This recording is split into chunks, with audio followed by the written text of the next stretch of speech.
Beaucoup, comme je l'étais, rentrent naïvement dans la maçonnerie au vu des idéaux liberté, égalité, fraternité, dont on ne souligne pas d'ailleurs l'interprétation, parce que l'interprétation de liberté, d'égalité ou de fraternité n'est pas la même pour un catholique ou pour un franc-maçon. Maurice Caillé, vous différenciez bien les 3 premiers degrés et les degrés supérieurs, parce que la majorité des francs-maçons ne savent pas où ils ont mis les pieds finalement. Ah oui, absolument. Parce que je parlais de la signification des mots. Les maçons professent à grands cris et s'en servent d'ailleurs même à l'Assemblée nationale de l'égalité qui serait nécessaire ou souhaitable.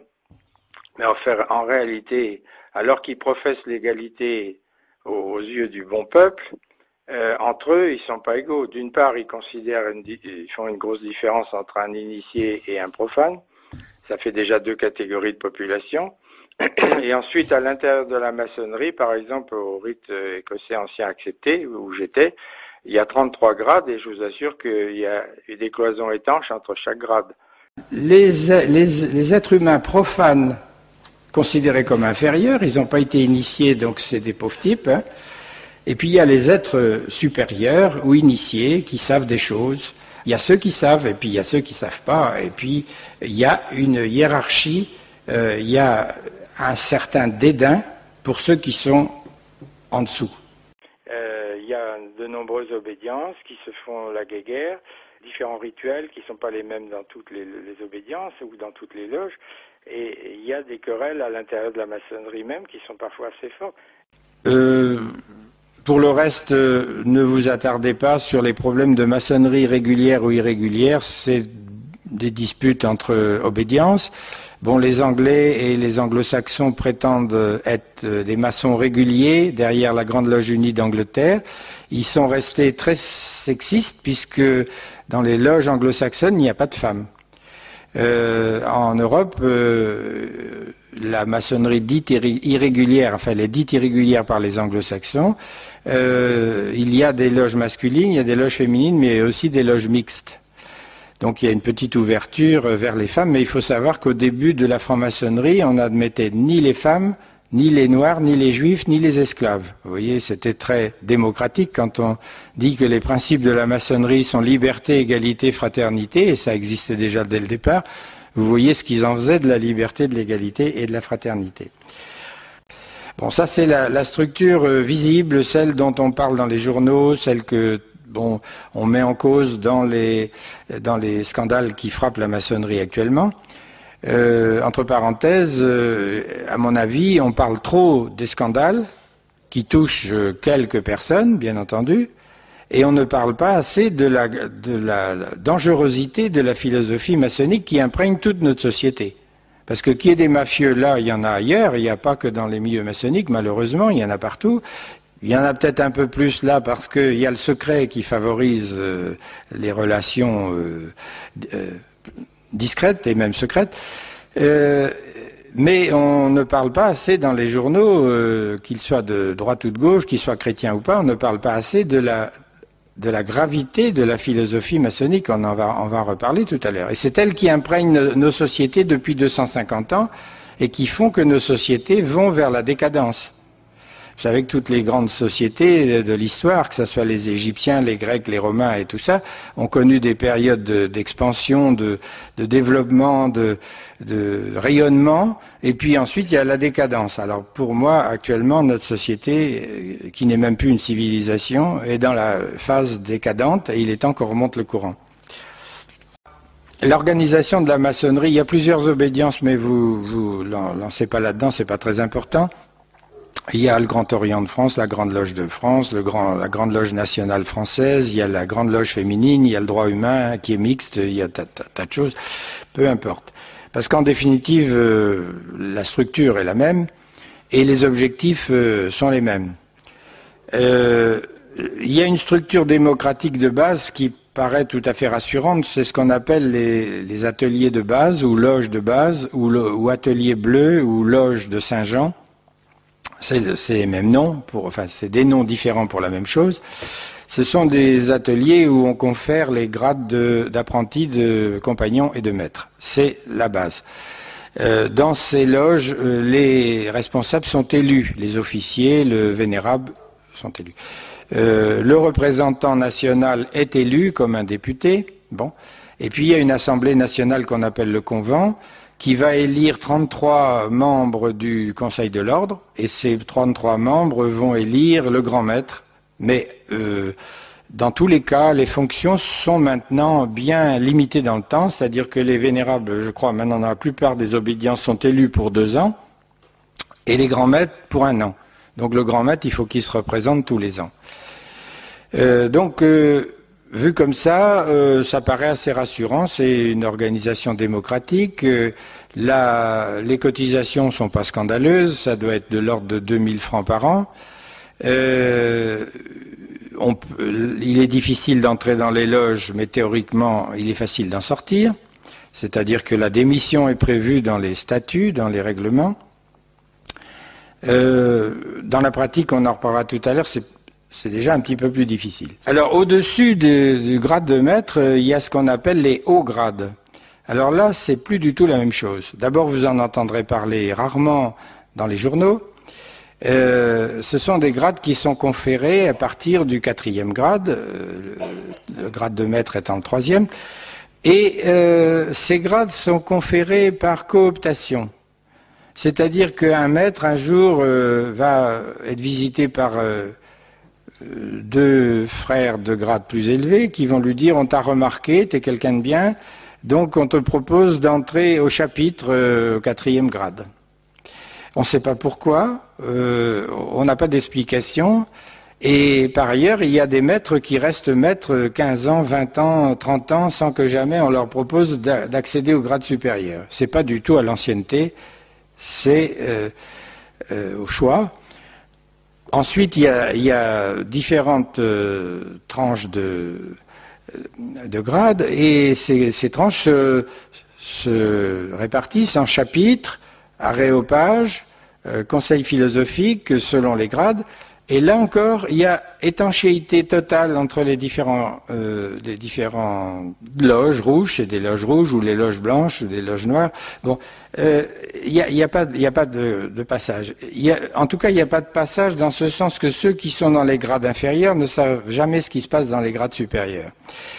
Par contre, ceux qui sont dans les grades supérieurs, ils doivent aller régulièrement dans les loges de base. Ils ont l'obligation, comme tout maçon, d'aller tous les 15 jours à une tenue en loge.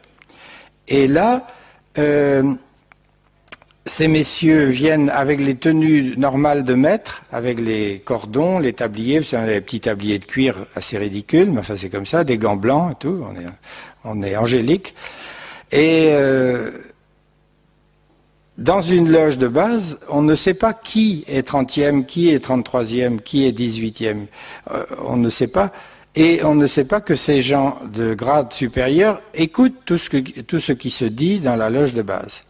Donc il y a un contrôle, il y a une cooptation, il y a un élitisme, c'est-à-dire que, entre guillemets, les meilleurs montent dans les grades supérieurs, mais la définition des meilleurs, elle est difficile à établir. Elle dépend du flair des plus gradés, et surtout, je pense, de la bonne correspondance entre l'état d'esprit du candidat et les buts réels de la franc-maçonnerie.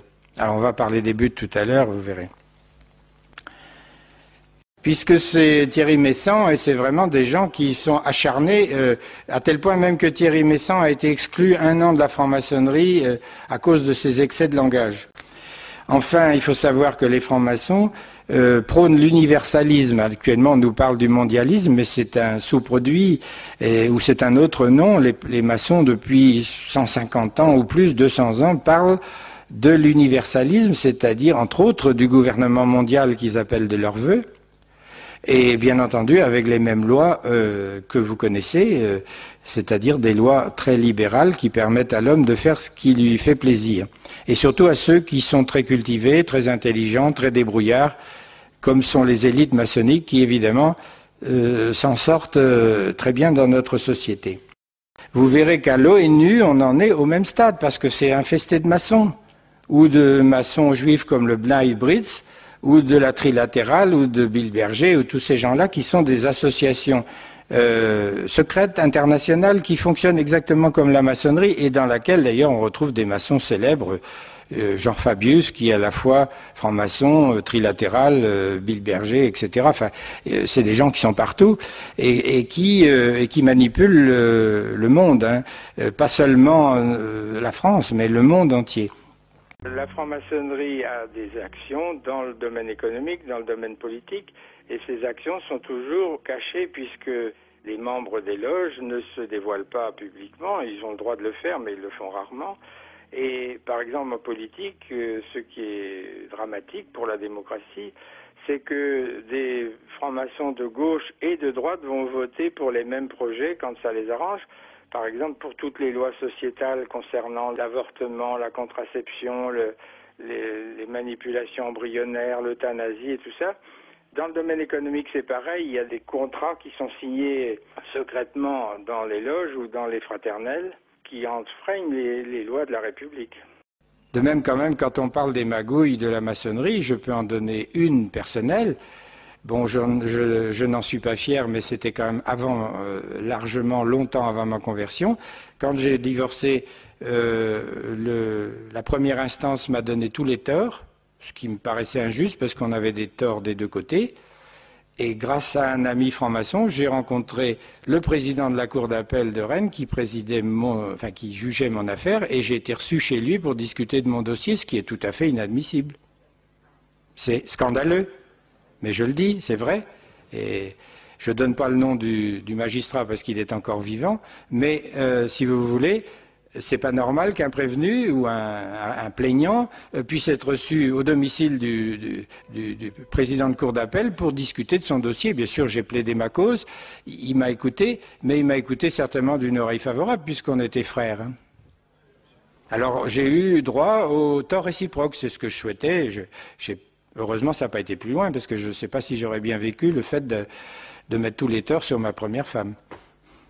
Alors, je prétends, après avoir été 15 ans franc-maçon et 18 ans chrétien, je prétends qu'on ne peut pas être les deux. Hein, je vous l'ai dit déjà tout à l'heure. Pour moi, c'est totalement inconciliable. Et puis, il y a aussi des prêtres qui se font avoir. J'en ai connu un, et il y en a plusieurs dans ce cas-là. On peut être invité en loge en tenue blanche.